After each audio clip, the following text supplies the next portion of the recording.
அச்சங்கம் கூட்டி முதுப்புலவர் தமை கூட்டி அச்சங்கத்துள்ளே அளப்பரிய பொருள் கூட்டி சொற்சங்கமாக சுவை மிகுந்த கவி கூட்டி அற்புதங்களெல்லாம் அமைத்து பெருமாட்டி வேண்டுகின்ற பொழுதெல்லாம் விளைகின்ற நித்திலம் தோண்டுகின்ற பொழுதெல்லாம் சுரக்கின்ற அன்னை தமிழை இந்த அழகான காலை பொழுதின் அரங்கில் வணங்கி தொழுது, குறிப்பாக இன்று விருந்தினர்களாக இணைய வழி பார்த்து வந்த அனைவருக்கும் ஒரு சிறப்பான கரவொலி கொடுத்து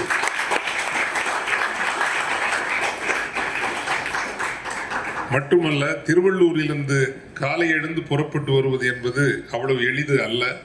அது ஒரு அர்ப்பணமும் ஒரு பிடிப்பும் இந்த அமைப்பின் மீது இருந்தால் மட்டும்தான் அப்படி செய்ய முடியும். நெற்கதிர் அணிக்கு நாம் நல்ல ஒரு கரவொலியை தருவோம்.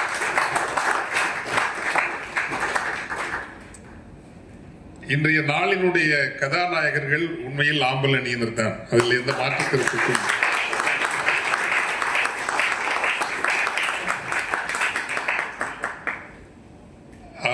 முதலிடம் என்பது எப்போதும் நிரந்தரமானது அல்ல. டேக் நோட் ராஜேந்திரன் அண்ட் அலைகள். அதாவது கண்டுகொள்ளப்படாதவர்களின் காலம் என்று உண்டு. ஒரு தியரி பிசினஸ்லயும் உண்டு, பாலிடிக்ஸ்லயும் உண்டு. ட்ரம்ப் அவர்களினுடைய வெற்றியாக இருக்கலாம், தமிழகத்தில் இப்போது நடந்த ஒன்றாக இருக்கலாம். மார்க்கெட்டிங்ல ரொம்ப நீண்ட காலம் கண்டுகொள்ளப்படாமல் விடுகிற ஒரு சந்தை என்பது எப்போதும் இருந்து கொண்டே இருக்கும். கவனத்திற்கு நிறுவப்பட்டுவிட்ட ஒரு அமைப்பு, நிறுவப்பட்டுவிட்ட ஒரு சந்தை, அதுதான் சந்தை என்கின்ற ஒரு எண்ணத்தில் எல்லோரும் இயங்கிக் கொண்டிருப்பார்கள். யாரோ ஒருவர் வருவார், ஏதாவது ஒரு பிராண்ட் வரும், கண்டுகொள்ளப்படாதவர்களை கவனப்படுத்தும், கண்டுகொள்ளப்படாதவர்களை கரம் பற்றும், அவர்கள் வெற்றி பெறுவார்கள். நம் காலத்தில் பார்த்தது. எனவே முதல் நிலையில் நீண்ட காலம் இருந்து வந்த அலைகள் அணிக்கு ஆம்பல் ஒரு சவாலாக வந்து நிற்கிறது.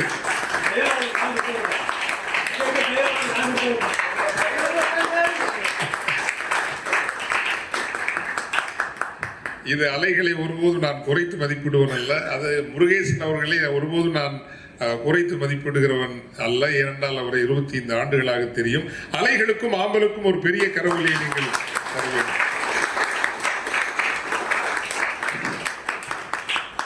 இழந்த பழங்கிற ஒரு விஷயத்தை எடுத்து அதை சந்தைக்கு கொண்டு வந்து அதை ஒரு வெற்றிகரமான தொழிலாக நடத்த முடியும் என்று ஒரு நிரூபித்திருக்கிறார். இது போன்ற முயற்சிகளை நாம் கட்டாயம் நம்ம பாராட்டணும் இல்லைங்களா? சேம்வே ஆம்பலினுடைய அருண்குமார் அவர்களை நான் வாழ்த்த வேண்டும் சிறப்பாக. காரணம், நானும் ஒரு ஓராண்டு காலமாகத்தான் அவரை கவனித்து வருகிறேன் தூரத்தில் இருந்து. ஒரு மிகப்பெரிய இந்தியாவின் தொழிலதிபராக வரக்கூடிய எல்லா ஆளுமையும் உங்களுக்கு இருக்கிறது. அதான் நம்ம ரைஸ் அமைப்பினுடைய ஒரு மிக முக்கிய ஆளுமை.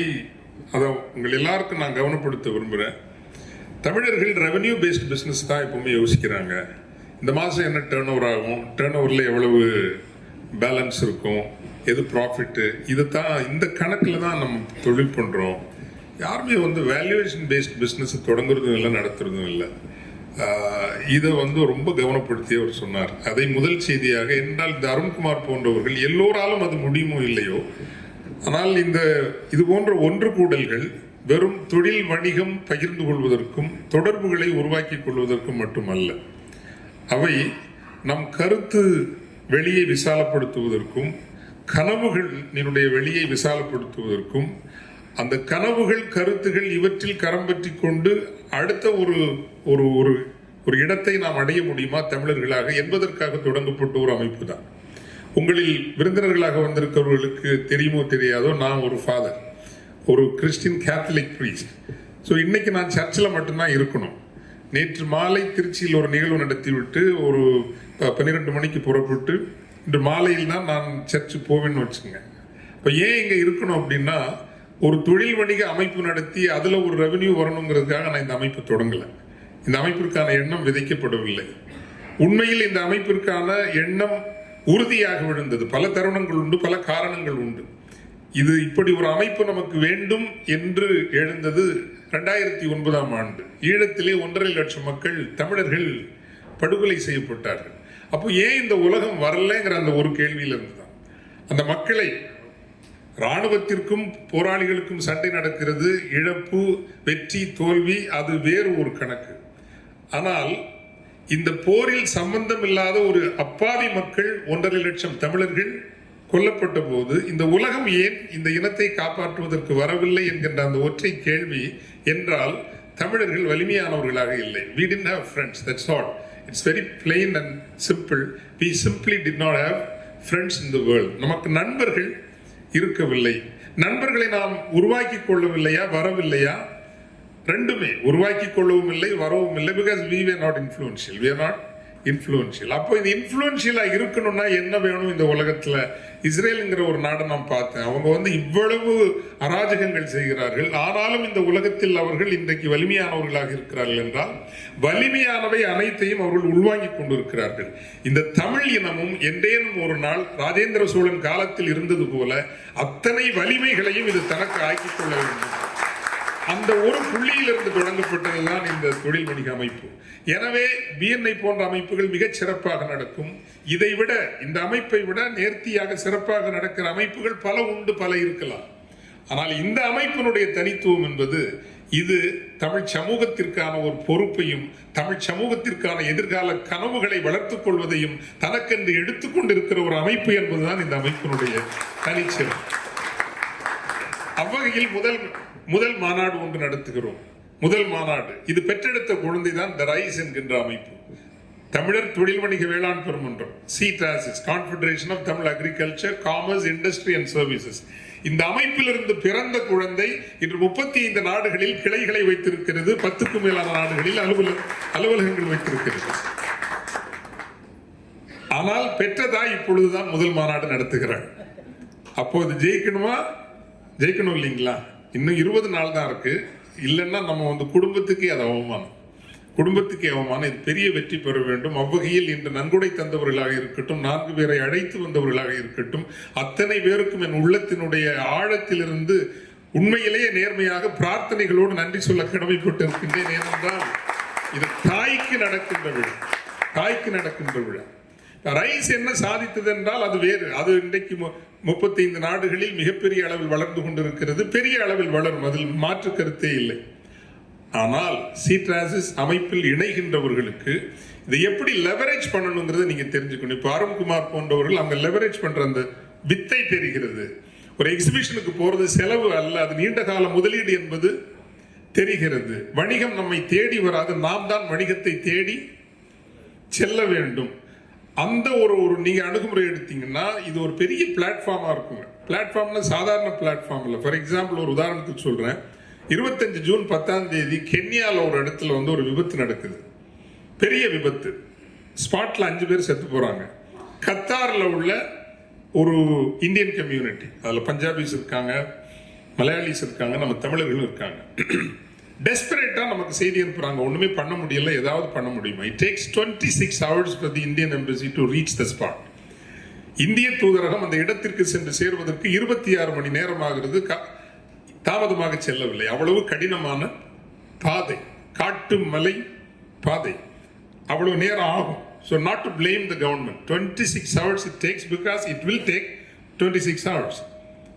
அப்ப நமக்கு இந்த செய்தி வந்ததும் நம்ம CTASIS ரைஸ் அமைப்புகளுக்கு 384 வாட்ஸ்அப் குரூப் இருக்குங்க. 384 வாட்ஸ்அப் குரூப்ஸ். அதற்காகவே நீங்கள் எனக்கு ஒரு நோபல் பரிசை கட்டாயம் கொடுக்கணும். என்ன, ஒரு குரூப்பை வச்சு சமாளிக்கிறதே படாத பாடுபடுறவங்க நிறைய இருக்காங்க. I am managing 384 groups and not one violate the rule. ஒருத்தர் கூட அந்த ரூலை வயலேட் பண்றது இல்லை. because we have ensured discipline. That is another greatness about this organization. We have created a culture. இப்போ பெண்கள் இத்தனை பேர் வராங்க, எந்த எல்லைகளும் மீறப்படவில்லை என்பது கடந்த 10 ஆண்டுகளாக இங்கு நிரூபிக்கப்படும். not one complaint. And it is a liberal organization. புதிதாக வந்தது. It's a liberal organization. It's an open organization. And I always say only a liberal has to be more disciplined. ஒரு லிபரல் தான் ரொம்ப டிசிப்ளின்டா இருக்கணும். தனக்கான வரைகள் என்ன, தனக்கான எல்லைகள் என்ன என்பதை ஒரு லிபரல் தான் டிசிப்ளின்டா இருக்கணும்னு இந்த கல்ச்சரை நாங்க கிரியேட் பண்ணியிருக்கிறோம். அதற்காகவும் இந்த அமைப்பு தனக்குத்தானே பெருமையை சூடிக்கொள்கிறது. that we respect women, we respect individuals and not one. Even when sometimes there is party or socializing, ஒருவர் கூட அந்த எல்லைகளை கடந்ததில்லை. ஒருவர் கூட, நான் அடிக்கடி சொல்றது, ஒரு சோஷியலைஸ் பண்றது வேற, சரக்கடிக்கிறவனா இருக்கிறது வேற. ஒரு நாளும் சரக்கடிக்கிறவனா மாறிடாதீங்க. have your fun, have your life, enjoy, that's all fine. That's your freedom and liberty. But never degrade yourself, never lose your dignity. அப்படி இந்த அமைப்பு வந்து ஒரு தனியான ஒரு அமைப்பு, தனித்துவமான அமைப்பு. Coming back to June 10, 2025, இந்த 384 குழுக்களிலும் இந்த செய்தியை நான் பகிர்கிறேன். இப்போ நடந்து விட்டது. யாராவது கென்யால யார் என்ன உதவி பண்ண முடியும்னு கேட்கல. சரி போடுவோம், எங்கிருந்தாவது ஒரு உதவி நமக்கு வரும் என்ற அல்ல செய்தியை போடுறோம். 5 நிமிடங்களில் தஞ்சாவூர் தமிழர் முகமது ஈகியா இந்த உலகத்தினுடைய பூச்சந்தையில் 14% கட்டுப்படுத்துகிற ஒரு தமிழன் தஞ்சாவூர்காரன் முகமது ஈகியா. அவர் லைனுக்கு வர, அவர் ரைஸ் மெம்பர், சிடாசிஸ் பெற்றெடுத்த ரைஸ் அமைப்பினுடைய ஒரு உறுப்பினர் முகமது ஈகியா, Dubai based. Father, don't worry, இந்த விபத்து நடந்த இடத்திலிருந்து 1 மணி நேர பயண தூரத்தில் எனக்கு 25,000 ஏக்கர் பூந்தோட்டம் இருக்குது. 25,000 acre flower garden, Tamilian in Kenya. நம்ம எல்லாம் நினைச்சு பார்க்காத ஒரு இடத்துல within 3 hours time entire management அவர் அந்த இடத்துக்கு கொண்டு வந்து அத்தனை பேரையும் மருத்துவமனையில் சேர்த்து அந்த 5 பேரை தவிர ஒருவர் கூட இறக்கவில்லை என்பதை உறுதி செய்து அத்தனை பேரையும் வீட்டுக்கு அனுப்பி வைத்துவிட்டு.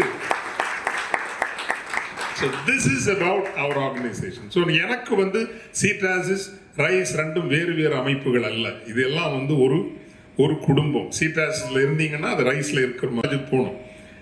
18 மாதங்களில் 3வது ஜாப் ஃபேர் 11ஆம் தேதி நடத்த போறோம்.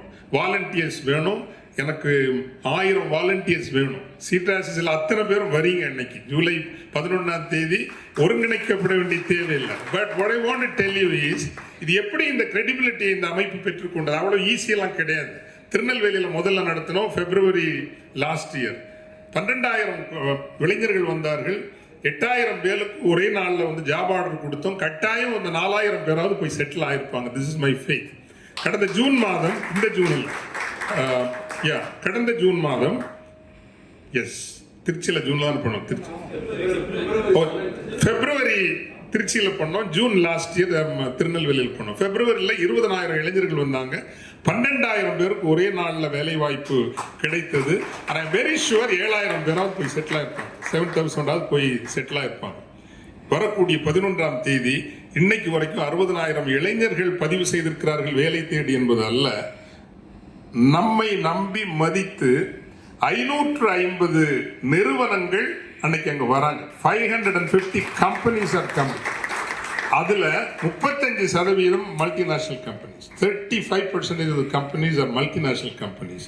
Now this is the question, எப்படி இது நடந்தது? சத்தியமா சொல்ற ஒரு கவர்மெண்டால கூட பண்ண முடியாது. ஐ சேலஞ்ச், ஒரு கவர்மெண்டால கூட பண்ண முடியாது. எப்படி வந்திருக்கு அப்படின்னா, the entire HR community today they are with us, and this is an opening for you. Entire HR community is with us. Chennai's HR community. ஒரு சேல்ஸ் பர்சனை நீங்க நேரா பார்க்க முடியாம இருக்கலாம், ஆனா ஒரு HR பர்சனை பிடிச்சி நீங்க அவங்க வழியா உள்ள போகலாம். ஒரு நிறுவனம் இதெல்லாம் நீங்க லெவரேஜ் பண்ணிக்கங்க. லெவரேஜ் பண்ற வேலையை நான் செய்ய முடியாது. I can create a macro context, but micro openings நீங்க தான் நடத்தணும். மாநாடு ஒரு பெரிய வாய்ப்பு. இந்த மாநாடு என்பது ஒரு கூட்டு தன்னம்பிக்கை, ஒரு பொது தன்னம்பிக்கை, நமக்கு நாமே வருவித்துக் கொள்கிற ஒரு தருணம். அங்கு வருவதால் எல்லோருக்கும் தொழில் வணிகம் நடந்து விடுமா என்றால் நடக்காது. ஆனால் நமக்கென ஒரு பொது தன்னம்பிக்கையை வளர்த்து கொண்டு ஒரு 30% பேருக்கேனும் வாய்ப்புகள் திறக்கிற. Coming back to the job fair, அன்னைக்கு 550 நிறுவனங்கள் 60,000 வேலை வாய்ப்புகளோடு வர 60,000 vacancies. I can tell minimum 25,000 யூத்துக்கு அன்னைக்கு நல்ல வேலை கிடைச்சுதான் அவங்க திரும்பி போவாங்க 11th of June. இது ஒரு அரசாங்கம் செய்ய முடியாத வேலை. ஐ சே always, when the civil society come together, ஒரு பொது சமூகம் இணைந்து வருகிற போது நம்ம எல்லாம் நினைக்கிறோம் government is powerful, government is powerful, government is powerful நினைக்கிறோம். கவர்மெண்ட் பவர்ஃபுல் தான், definitely government is powerful. But the civil society இருக்கு இல்லைங்களா, this is a million times more powerful than the government. கவர்மெண்டோட பட்ஜெட் எவ்வளவுங்க? ஒரு ஆனுவல் பட்ஜெட் எவ்வளவுங்க? அவ்வளவுதான். அதுல 3 லட்சம் கடன் வாங்குறது. ஆமாங்க, 2.5 லட்சமாவது கடன் வாங்குறது. ஸோ கவர்மெண்டோட பட்ஜெட்டுங்கிறது அல்லது அதோட வரவு செலவுங்கிறது 1 லட்சம் கோடி தான். ஆனால் இந்த 1 லட்சம் கோடிங்கிறது நீங்க திருப்பூர்ல இருக்கிறவங்க நினைச்சாலே அதை நாம மொபிலைஸ் பண்ண முடியும். One city can mobilise 1 lakh crore. இப்போ ஒரு கோடி எடுத்து ஒரு ரிஸ்க் இன்வெஸ்ட்மெண்டா போடக்கூடியது. ஐ எம் நாட் சேயிங் தானம் அல்ல, சேரிட்டி இல்ல. 1 கோடி ரூபாயை ஒரு ரிஸ்க் இன்வெஸ்ட்மெண்டா போடுற தமிழர்கள் எத்தனை பேர் இருப்பாங்கன்னு நினைக்கிறீங்க? 1 கோடி. 10 லட்சம் பேர் இருப்பாங்க சார். 10 லட்சம் நீங்க வீட்டில் சும்மா கோல்டா வச்சிருக்கிறதெல்லாம் பார்த்தீங்கன்னா டெஃபினெட்லி ஒரு 10 lakh தமிழ்ஸ் ஆர் தேர். ஒரு கோடியை சும்மா போடலாம் அப்படிங்கிற ஒரு ரிஸ்க் இன்வெஸ்ட்மெண்ட். 10 கோடி போடலாங்கிற இடத்துல மினிமம் 10,000 பேர் இருப்பாங்க சார். மினிமம் 10,000 பேர் இருப்பாங்க. பட் என்ன இல்லைன்னா அந்த பொது சிவில் சொசைட்டி லீடர்ஷிப் இல்லை. நான் மீண்டும் சொல்கிறேன், நான் நினைத்திருந்தால் 2009 நான் பார்லிமெண்ட்டுக்கு போயிருக்க முடியும். கலைஞர் அவராக அழைத்து தன் அறையில் இருத்தி என்னிடம் கேட்டது, நாகர்கோவில் தொகுதியில் நீங்க நிக்கிறீங்களா அப்படின்னு. ஏன்னா அவர் ஒரு கல்ல 4 மாங்காய் அடிப்பார், 2 மாங்காய். அந்த ஊர்ல கம்யூனிட்டியில மெஜாரிட்டி, ரிலீஜன்ல மெஜாரிட்டி, அப்புறம் தமிழ் எல்லாம் நல்லா பேசுறாரு. அதனால அந்த தமிழ் பேசுறவங்களுக்கும் அவர் கேட்டார். நான் அவர்கிட்ட ஓப்பனா சொன்னதுதான், ஐயா உங்க குடும்பத்திலேயே எத்தனை பேருக்கு வணக்கம் வைக்கிறேன்னு எனக்கு தெரியாதுயா, அதனால இந்த வேலை நமக்கு அது சரியா வராதியா. பொது சமூகத்தை கட்டி எழுப்ப வேண்டும். ஆற்றல் நிறைந்து கிடப்பது என்பது பொது சமூகத்தில் தான். திறமைகள், அனுபவங்கள், வளங்கள் இந்த ஆயிரம் அல்ல லட்சம் கோடிகளில் கிடக்கிறது. அதை கட்டி எழுப்புகின்ற வேலை. Therefore இந்த கம்யூனிட்டிங்கிறது, this community is not merely true ஒரு தொழில் வணிகம் செய்வது அல்ல, பட் அவர் ஃபண்டமெண்டல் பேரடைம். இப்போ ஏன் இவ்வளவு நம்பி நம்ம 550 கம்பெனிஸ் வராங்கன்னா, we don't monetize இல்ல, நிறுவனங்கள்ட்டையும் காசு வாங்குறது இல்ல, கிரெடிபிலிட்டி, நம்பகத்தன்மை. Therefore they are coming. அந்த கூட்டு நம்பிக்கையையும் கூட்டு தன்னம்பிக்கையை நாம் வளர்க்கிற போது இந்த சமூகம், தமிழ் சமூகம் ஒரு பெரிய வெற்றியை ஒரு நாள் சேராமல் போகாது. நம்மகிட்ட ஜீன் இருக்குல்ல, கடல் கடந்து சென்று வணிகம் செய்தல்ல, கடல் கடந்து சென்று பேரரசு உருவாக்கிய ஒரு ஜீனுங்கிறது எப்படிப்பட்ட ஜீனா இருக்கு. இன்னைக்கு நேற்றுக்கு இல்லைங்க, 1000 ஆண்டுகளுக்கு முன்பு அன்று இருந்த உலக வரைபடத்தில் 56 நாடுகளை வென்று ராஜேந்திர சோழனால் ஒரு பேரரசு உருவாக்க முடிந்தது என்றால் எவ்வளவு ஒரு ஆற்றல் மிக்க சமூகம். இதுக்கு உள்ள போய் பார்க்கறது இல்லை. நம்ம மேடையில ஆவேசமா முழங்கிட்டு போயிடுறோம். பட் ஒரு பேரரசு உருவாக்க வேண்டும் என்றால் சர்ப்ளஸ் எக்கானமி வேணும். மினிமம் ஒரு 5 லட்சம் படை வீரர்கள் இல்லாம ஒரு பேரரசு உருவாக்க முடியுங்களா? முடியாது. Standing army minimum, I am saying 500,000 minimum. 5 லட்சம் பேரை நீங்க உருவாக்கணும் அப்படின்னா, பேணணும் அப்படின்னா, யூ நீட் சர்ப்ளஸ் எக்கானமி. அந்த சர்ப்ளஸ் எக்கானமிக்கான தேடல் தான் மதுராந்தகம் ஏரி வரை அல்லது பொன்னேரியாக இருக்கட்டும், தமிழகத்தினுடைய அத்தனை நீர்நிலைகளும் நீர் மேலாண்மை வித்தகங்களும் ஒரு பேரரசு உருவாக்கியது. இந்த அடிப்படைகளை உருவாக்காமல் எந்த பேரரசும் உருவாக முடியாது. அதுக்கு பின்னால் இருந்த ஒரு விஞ்ஞானம் என்பது, அல்லது கடலுக்குள் இறங்கணும்னா, கடலுக்குள்ள சும்மா இறங்கினாலே லாட்டிடியூட் லாங்கிடியூட் தெரியாம இறங்க முடியாது. அட்சரேகை தீர்க்கரேகை தெரியாம நீங்க கடலுக்குள்ள போக முடியுமா? போக முடியுங்களா? முடியாது. கணிதம் கப்பல் கட்டுவதற்கு தெரிவதற்கு முன்னால் கடலுக்குள் நுழைவதற்கே கணிதம் வேண்டும். ஆனால் தான் தமிழர்கள் எண் என்ப ஏனை எழுத்தன் பண்ணாங்க. கணிதத்தை தேடி இருக்காங்க, எண்ணும் எழுத்தும் இருக்காங்க. அப்படி ஒரு உயர்வில் இருந்த ஒரு சமூகம் இன்னைக்கு ஜனவரி மாதம் வந்தது என்றால் ஒரு வேட்டி சேலைக்காக 1.5 கோடி தமிழர்கள் அணிவகுக்கின்ற காட்சியை நீங்கள் பார்ப்பீர்கள். வலிக்கணும் நமக்கு இல்லையா? ஒரு உபரி பொருளாதாரத்தை உருவாக்கி அத்தனை உயரங்களை சாதித்த ஒரு இனம் இன்று ஒரு வேட்டியும் ஒரு சேலையும் பெற்றுக்கொள்வதற்காக 1.5 கோடி பேர் அணிவகுக்கிறார்கள். So we have to change the face of this community. அந்த ஒரு பொறுப்பை உணர்ந்தோம் என்றால் 10 பேர் கூட்டு வருவீங்க. தொழில் நடக்குதோ இல்லையோ, வாங்க, இது ஒரு அன்பின் கூட்டம், இது ஒரு நட்பின் கூட்டம், எல்லைகள் மீறப்படாது, அவரவருக்கு மதம் உண்டு, ஜாதி உண்டு, அரசியல் உண்டு. ஆனால் இந்த அமைப்பிற்குள் வருகிற போது தமிழனாக மட்டும் வா, தமிழனாக மட்டும் வெற்றியோடு விடைபெறும், அவ்வளவுதான்.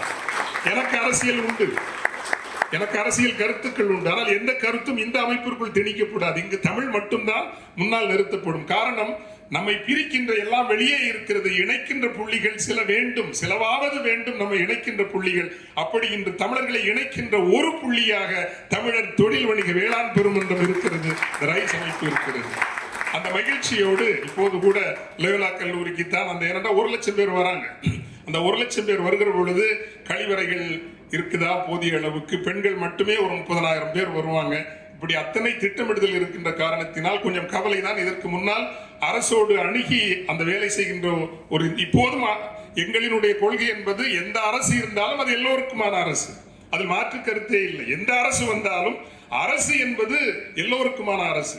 ஆட்சியில் இருக்கிறவர்கள் 100% வாக்கை பெற்றுக் கொண்டு வந்தும் அமர்வது இல்லை. அது திமுகவாக இருக்கட்டும், அண்ணா திமுகவாக இருக்கட்டும், நரேந்திர மோடி அவர்களாக இருக்கட்டும், எல்லாருமே 35 மேக்சிமம் 40% தான் உட்கார்றாங்க. But government belongs to all of us, right? Government belongs to All of us, we have to engage with the government and we will work with the government. All governments, central government இருக்கட்டும், state government இருக்கட்டும். அதனால 10ஆம் தேதி எல்லாரும் நீங்க வாங்க. நிறைவாக 12 டைமா ஜூலை 11 எல்லாரும் நீங்க கட்டாயம் வாங்க. அதை விட முக்கியமாக இதுவரைக்கும் நமக்கு 250 ரெஜிஸ்ட்ரேஷன் தான் நடந்திருக்குன்னு நினைக்கிறேன். Please don't let down the organization. It is our organization. It is, see, 14 years I have invested so much of time and energy in this forum. And you can see me that I can handle English well, I can handle Tamil well, right? என்னுடைய தமிழை மட்டும் நான் வணிகப்படுத்தி இருந்தால் ஆண்டுக்கு என்னால் குறைந்தது 50 லட்சம் ரூபாய் என்னால் சம்பாதிக்க முடியும். தமிழை மட்டும் ஊர்தோறும் சென்று மேடைகளில் தமிழ் பேசி, ஒரு மேடைக்கு இன்று யாரெல்லாம் 1 லட்சம் 1.5 லட்சம் எல்லாம் வாங்குறாங்களோ எனக்கு தெரியாது. ஆனால் 40 ஆண்டுகளாக தமிழ் மேடைகளில் பேசி வருகிறேன். ஒரு மேடைக்கு கூட 1 ரூபாய் வாங்கியவன் அல்ல. ஒரு மேடையில் கூட 1 ரூபாய் வாங்கியவன். 14 years I have invested in this forum. I have not taken a single rupee from this organization. I have not taken இதுல பெருமிதத்தோடும் ஒரு திமிரோடும் சொல்லுகிறேன். 14 ஆண்டு கால உழைப்பு, 1 ரூபாய் தானும் இந்த அமைப்பில் இருந்தோ வந்தவர் நான் எடுத்துக்கொண்டது இல்லை. ஒரு மாற்று அமைப்பை நாம் உருவாக்க வேண்டும். எல்லோரும் not one shall be left behind. Therefore முதல் மாநாடு நடத்துறோம். ப்ளீஸ், புதிதாக வந்திருக்கிறவர்களுக்கு அல்ல இந்த செய்தி, ஏற்கனவே இருக்கிறவர்களுக்கு இந்த செய்தி. Reach out to as many people as possible. இந்த 2 வார காலத்தில் நிறைய பேர்கிட்ட பேசுங்க, புதியவங்களை அழைச்சிட்டு வாங்க. வேற எதுவும் கிடைக்கலன்னா இங்க அன்பும் நட்பும் கிடைக்கும், கொஞ்சம் தமிழும் கிடைக்கும், தமிழ் பற்றும் கிடைக்கும்னா நீங்க கூப்பிடுவாங்க. போதும் இல்லைங்களா? தொழில் பணம் மட்டும்தான் வாழ்க்கையா இல்லையா? செல்வத்துட் செல்வம் செவிச்செல்வம்னு சொல்லி அதில் பேர் கிராண்ட் வெல்த்னு ஒன்று இருக்குங்க. கிராண்ட் வெல்த் இருக்கு. வெல்த் ஈனும் இன்பமும் ஈனும் திறனறிந்து தீதின்றி வந்த பொருள், தீதின்றி வந்த பொருள் அறம் செய்யும், அறம் செய்யாத செல்வம் செல்வமே அல்ல. அதையும் இந்த அமைப்பு கற்றுத்தரும். எனவே நான் நிறைவு செய்வதற்கு முன்னால் இந்த அமைப்பு தமிழருக்கான பல உருப்படிகளை செய்ய விரும்புகிறது. உருப்படியான ஆற்றல்கள். இதை நான் எங்க கத்துக்கிட்டேன் அதை வெளிப்படையாகவே சொல்லுகிறேன். ஒரு சிலருக்கு சில இயக்கங்கள், நான் வந்து I head an international broadcast 95 இருந்து 2002 வரைக்கும் I was head of an international broadcast and therefore I reported the war in Sri Lanka. நான் வந்து ஒரு விடுதலை தாகத்தை முதலில் எடுத்துக்கொண்டு அப்படி போனவன் அல்ல. நான் ஒரு காட்சியை கண்டு அந்த காட்சி உண்மை என்று கண்டால் அதை விட்டு நான் அகன்று போகாத ஒரு பண்பு எனக்கு உண்டு. அதனால் எந்த இழப்புகள் வந்தாலும் அதை பற்றி கவலைப்படாமல் அந்த நிலைப்பாட்டில் நிற்கிறோம். So I went to report the war, I saw the truth and I wanted to bear witness to the truth, சாட்சி. அப்போ ஒரு 4 மணி நேரம் ஒரு இன்டர்வியூ தேசிய தலைவர் வேலுப்பிள்ளை பிரபாகரன் அவர்களோடு நான் எடுத்தேன். அப்போ வந்து ஒரு கேள்வி கேட்டேன், ஒரு காலத்தில் ஈழம் வந்துடும் நீங்க நம்புறீங்களா அப்படின்னு நான் அவர்கிட்ட கேட்டேன். ஒரு பெரிய இன்டர்வியூ. அந்த இன்டர்வியூ முழுதாக நான் வெளியே விடலை, உங்களுக்கு தெரியும் அதில் இருக்கிற சங்கடங்கள். பட் அந்த கேள்விக்கு அவர் சொன்ன பதில் ரொம்ப ரொம்ப ஆழமானது. உங்கள் காலத்தில் ஈழம் வரும் என்று நம்புகிறீர்களா? என் காலத்தில் ஈழம் வரும் என்று எண்ணி நான் போராடவில்லை.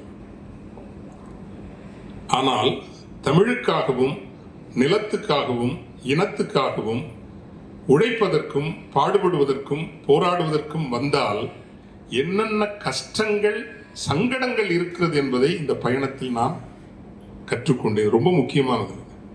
தமிழுக்காகவும் இனத்துக்காகவும் நிலத்துக்காகவும் பாடுபட முன் வந்தால் என்னென்ன கஷ்டங்கள் சங்கடங்கள் இருக்கிறது என்பதை நான் பயணத்தில் கற்றுக்கொண்டேன்.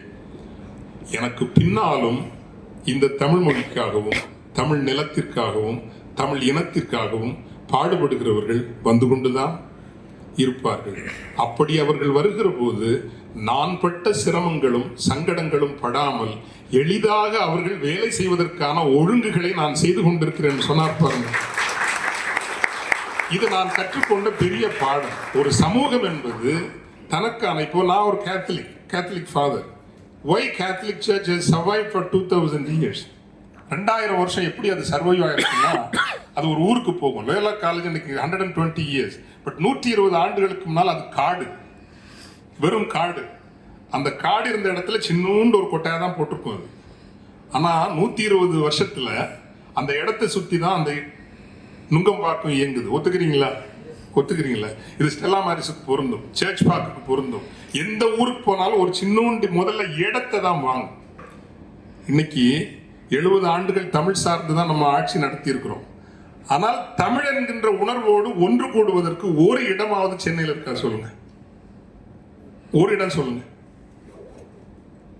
நீங்க கொஞ்சம் தீவிரமா பேசுறவங்கன்னா ஸ்கூல்ல கூட விட மாட்டாங்க, இடம் தர மாட்டாங்க. காலேஜில் இடம் தர மாட்டாங்க. கல்யாணம் பண்ணவங்க கூட நீங்க தமிழர் 40 இந்த பேரை கேட்டாலே தர மாட்டாங்க. ஹில்டன்ல எப்படி இடம் கொடுத்தாங்க தெரியல எனக்கு, கொடுக்க மாட்டாங்க. ஸோ மை பாயிண்ட், தமிழர்களுக்கு நிறைய ஸ்பேஸ் கிரியேட் பண்ணணும்.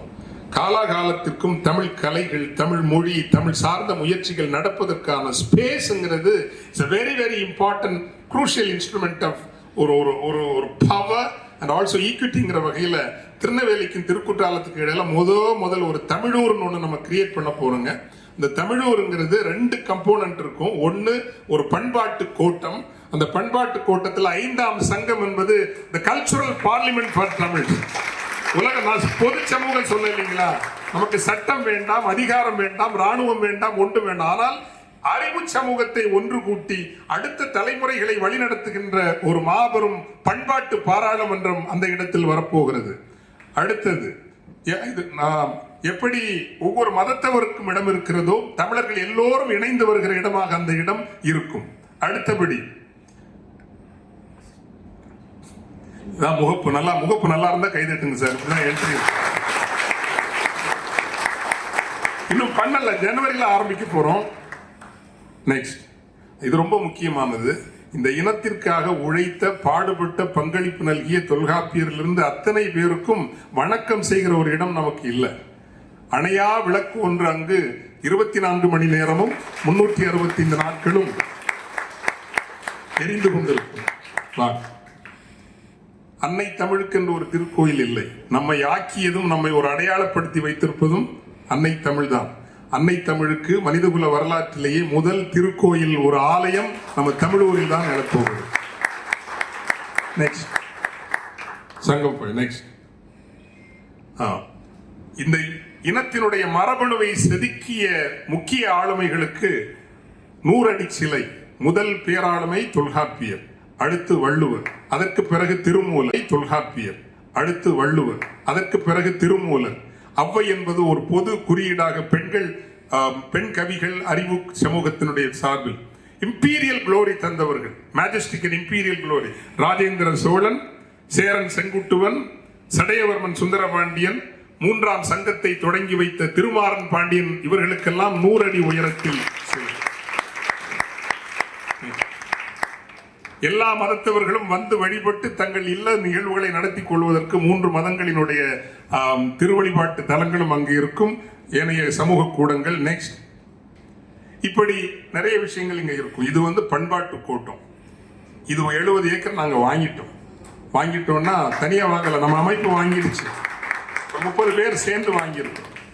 இதுக்கு பக்கத்துல ஒரு என்வாயன்மெண்டல் டவுன்ஷிப்பும் அங்கு வாழ முடியும். இன்னைக்கு இருக்கிற பொருளாதாரம் சஸ்டெயின் ஆகாதுங்க. இந்த மாதிரி நகர்ப்புற வாழ்க்கைங்கிறது சஸ்டெயின் ஒரு காலத்துக்கு மேல ஆகாது. At least 50% of the people have to go back to the land.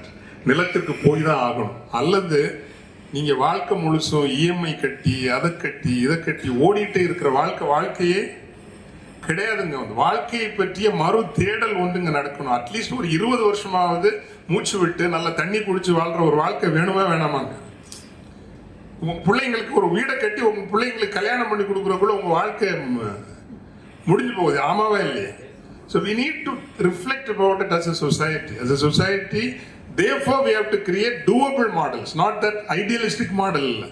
இப்போ ஐடியலிஸ்டிக் ஆரோக்கியங்கிறது very idealistic model. But we are looking at realistic model, practical model. அந்த வகையில் ஒரு 241 ஏக்கருக்கு நாங்க எப்பவுமே நான் குருட்டு நம்பிக்கை தாங்க. நான் இறைவன், அதாவது எனக்கு பிலீஃப், நான் பைபிள் ஒரு இடத்துல வருங்க, நான் இசைஞானி இளையராஜா திருவாசகம் சிம்பனி பண்ணார் தெரியுங்களா, கேள்விப்பட்டிருக்கீங்களா? அதனுடைய ப்ரொடியூசர் நான் தான் அதனுடைய ஒரு ப்ரொடியூசர்.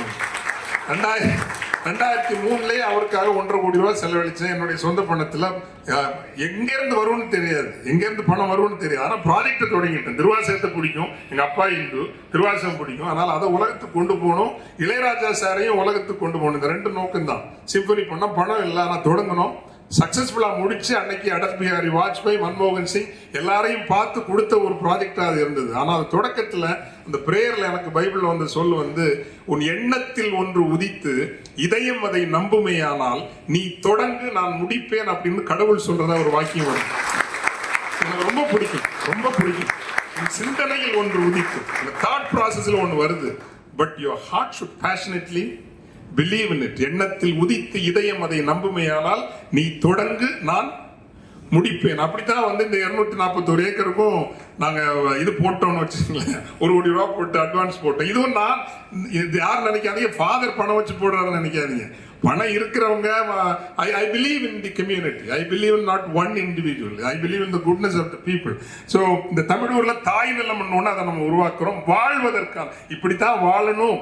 இப்போ நீங்க ஒரு ஷேரை வாங்கினீங்கனாலும் 300 ஏக்கர் 240 ஏக்கரும் உங்களுக்கானதான். I mean you should feel free, there should be space.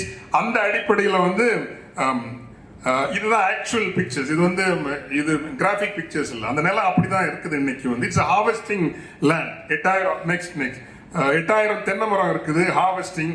நெல்லி 7000 இருக்குது, எலுமிச்சை ஒரு 2000, செம்மரம் ஒரு 6000, 7 வருஷம் வயசாகுது, மாமரம் ஒரு 3000, தேக்கு மகுனி ஒரு 2000 மரங்கள் ஹார்வெஸ்ட் பண்ற ஒரு நிலம்னு வச்சுங்களேன். செம்மரமே இன்னும் ஒரு 10-15 வருஷத்துல 20-25 கோடி ரூபாய் வருமானம் தரக்கூடிய ஒரு நிலம். உலகம் முழுதும் அக்ரி டூரிஸ்ட வந்து விவசாயம் பண்ண விரும்புறவங்க வந்து அங்க தங்கி விவசாயம் பண்ணிக்கலாம். 6 மாசம் 2 மாசம் வந்து விவசாயம் பண்ணணும்னா அதுக்கான ஒரு ஒழுங்கு நம்ம செய்து கொடுக்குறோம். நெக்ஸ்ட் அண்ட் ஒரு தென் தமிழகத்திலோ கோவையில மட்டும்தான் நமக்கு healing centre, Siddha Ayurveda centres world கிளாஸ்ல இருக்குது. ஸோ இங்க ஒரு அந்த மாதிரி ஒரு world class Siddha Ayurveda centre வரணும். ஒர்க் ஃப்ரம் ஃபார்ம், ஏன்னா அந்த ஜோஹோ ஹெட் குவார்ட்டர்ஸ் பக்கத்துல தான் இருக்குங்க. 12 கிலோமீட்டர்ல தான் அந்த ஜோஹோவுடைய தென்காசி மத்தளம்பாறை ஹெட் குவார்ட்டர்ஸ் இருக்குது. அவங்க வேற செமிகண்டக்டர் யூனிட் வேற ஆரம்பிக்கிறாங்க. ஒர்க் ஃப்ரம் ஹோம்ங்கிறது கொரோனா உருவாக்குனது, நம்ம உருவாக்குறது ஒர்க் ஃப்ரம் ஃபார்ம்ல இருந்து நீங்க தோட்டத்துல இருந்தே நீங்க வந்து வேலை செய்யலாங்கிற ஒரு ஏற்பாடை நம்ம கொண்டு வரோம். நெக்ஸ்ட் நிறைய பேர் குற்றாலம் மட்டும்தான் தெரியும். குற்றாலத்தை விட அற்புதமான அருவிகள், நீர்வீழ்ச்சிகள்லாம் நம்ம பொதிகை மலையில நிறைய இருக்கு. அகத்தியர் ஃபால்ஸ், மணிமுத்தார், பாபநாசம், இப்படி நிறைய இருக்குங்க. ஸோ ஒரு சதர்ன் ஒரு டூரிசம்ங்கிறது இந்த இடத்துல இருந்து ஒருங்கிணைக்கப்படும். நெக்ஸ்ட் சீக்கிரம் வாங்க.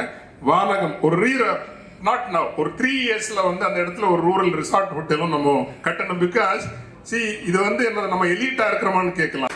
மோர் வில் கம். ஆகஸ்ட் வரைக்கும் we need to raise 60 crores for this land. Therefore அதுக்காக ஒரு ஆஃபர் மட்டும் கொடுக்குறோம். செப்டம்பருக்குள்ள நீங்க ஒரு ஷேர் வாங்குனீங்கன்னா 25 lakh. செப்டம்பர் முடிஞ்சு அக்டோபர் 1 ஆச்சுன்னா 40 lakhs. So this is offer is only till September, 25 lakhs per share and 50 half acre உங்களுக்கு fractional ownership கிடைச்சிரும். So it is backed by like UDS ன்னு சொல்றாங்கல்ல, அக்ரி லேண்ட்ல UDSங்கிற வார்த்தை பயன்படுத்த முடியாது. So we say fractional ownership. 1/2 ஏக்கர்ல நீங்க வீடு கட்டி வாழணும்னா நீங்க வாழ்ந்துக்கலாம். ஆஃப்டர் 24 months 24 monthsல we will set everything right and 24 monthsக்கு பிறகு. ஸோ இந்த 25 லட்சம்ங்கிறது ஷேர் மட்டும் இல்லை, all trees will be considered common assets. இந்த மரங்கள் எல்லாம் பொது சொத்தாக கருதப்படும். அது ஷேர் ஹோல்டர்ஸ்க்கு தான் பிரிச்சு கொடுப்போம். பிளஸ் half acre இது. அண்ட் முதல் இப்போ காசை போட்டு உங்களுக்கு ஒருவேளை அந்த பிடிக்காம போச்சுன்னா ஆஃப்டர் 12 months 30 lakhsக்கு will buy back. That is also legally guaranteed. அமைப்பு வந்து அதை நம்ம 30 லட்சம் கொடுத்து வாங்கிக்கும். இதை பலருக்கும் தெரிஞ்சவங்களுக்கு சொல்லுங்க. ஒன்ன உருவாக்கணும் அப்படின்னா தமிழூர் அங்க உருவாக்கிச்சுன்னா மாவட்டம் தோறும் நமது தமிழூர் அமையும், தமிழர்களாக செல்வதற்கான இடம் வரும். 2வது திட்டம் சபர்பன் சென்னை புறநகரிலோ அல்லது ஈசிஆர்லோ 2வது தமிழூரும் அமையும் என்று இந்த நேரத்தில் வாழ்த்தி கடைசியாக don't let down the seniors here. Everybody please be like Hemanathan sir. அவர் வந்து பெருசா லாபம் பார்த்து ஒன்றும் கொடுக்கல. அவர் வந்து நான் தாராள மனசோட கொடுக்கிறாரு. So please take ownership.